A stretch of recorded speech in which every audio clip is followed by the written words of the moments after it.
ఇక్కడ కనిపిస్తున్న ఈ అమ్మాయి స్టోరీ వింటే మీరు ఖచ్చితంగా షాక్ అయిపోతారు. ఈ అమ్మాయి పేరు ఆర్య, వీళ్ళ ఫాదర్ పేరు జయంత్. జయంత్ ఒక పోలీస్ హెడ్ కానిస్టేబుల్. సో ప్రతిరోజు లాగానే అతను డ్యూటీకి వెళ్ళడానికి రెడీ అయ్యిండు. అతను డ్యూటీకి వెళ్తుంటే ఈ అమ్మాయి అతనికి ఒక మిల్క్ షేక్ తాగించింది. అది తాగిన తర్వాత అతను డ్యూటీకి వెళ్ళిపోయిండు. అలా డ్యూటీలో సడన్ గా ఉన్నట్టుండి కింద పడిపోయిండు. వెంటనే చుట్టుపక్కల వాళ్ళు అతన్ని లేపడానికి ట్రై చేస్తే అతనిలో ఎలాంటి మూమెంట్ కూడా లేదు. అతన్ని చూసిన డాక్టరు ఇతను చనిపోయిండని కన్ఫర్మ్ చేశారు. వెంటనే ఈ విషయాన్ని వాళ్ళ ఫ్యామిలీ మెంబర్స్కి కూడా చెప్పారు. వాళ్ళు అక్కడికి వచ్చి చూసి బాగా ఏడ్చి, ముందు రోజు ఇతను బాగా తాగేసిండు, ఎంత తినమని చెప్పినా కూడా తినలేదు అని అనేసరికి నిజమే అనుకున్నారు. అండ్ ఆ బాడీని పోస్ట్ మార్టంకి కూడా పంపించారు. ఆ తర్వాత ఎవరు పెద్దగా పట్టించుకోలేదు. ఆ తర్వాత అతని జాబ్ని కూడా ఈ అమ్మాయికి ఇచ్చేసారు. అలా ఈ అమ్మాయి ఆశిష్ అనే అబ్బాయిని కూడా లవ్ మ్యారేజ్ చేసుకొని హ్యాపీగా గడపడం స్టార్ట్ చేసింది. సో ఇంతటి వరకు స్టోరీ మొత్తం నార్మల్గా ఉంది. కానీ 3 సంవత్సరాల తర్వాత ఈ అమ్మాయి ఎవరినైతే పెళ్లి చేసుకుందో ఆశిష్ అనే అబ్బాయి పోలీస్ స్టేషన్కి వచ్చి ఒక షాకింగ్ విషయం బయట పెట్టిండు.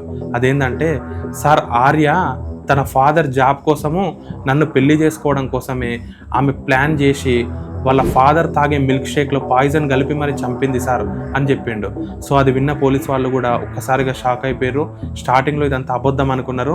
కానీ అతను ఈ అమ్మాయితోటి మాట్లాడిన కాల్ రికార్డింగ్స్, ఈ డేటా మొత్తం కలెక్ట్ చేసుకొని విత్ ఎవిడెన్స్తో సహా చూపించేసరికి పోలీస్ వాళ్ళందరూ షాక్ అయిపోయారు. సో ఈ ఇన్సిడెంట్ 2023లో జరిగింది.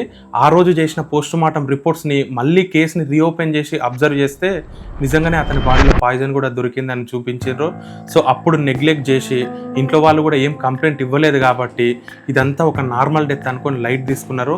కానీ ఎప్పటికైనా నిజం అనేది బయటికి పడుతుంది కాబట్టి ఈ కేసులో కూడా వీళ్ళిద్దరు భార్యాభర్తలు బాగా గొడవపడి ఆమె చేసిన తప్పుని భర్తనే వచ్చి బయటికి చెప్పడం వల్ల 3 సంవత్సరాల తర్వాత న్యాచురల్ డెత్ అనుకున్నది కాస్త ఒక క్రైమ్ సీన్గా మారిపోయింది.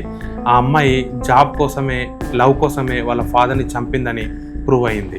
సో ఇలాంటి కేసెస్ ఇంకెన్నున్నాయో. అందుకే ఎవరైనా మనకి కావాల్సిన వాళ్ళు గనక అనుమానాస్పదంగా కానీ సడన్గా చనిపోతే ఖచ్చితంగా పోస్ట్ మార్టం చేయించండి.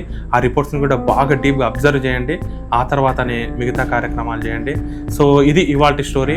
ఈ స్టోరీ విన్న తర్వాత మీకేమనిపించిందో ఖచ్చితంగా కామెంట్ చేయండి. అండ్ ఇలాంటి రియల్ స్టోరీస్ గురించి తెలుసుకోవాలని ఇంట్రెస్ట్ కనుక మీకుంటే ఇప్పుడే మన పేజ్ని ఫాలో అయిపోండి. ఇప్పటి నుంచి మనం రెగ్యులర్గా వీడియోస్ చేయబోతున్నాం.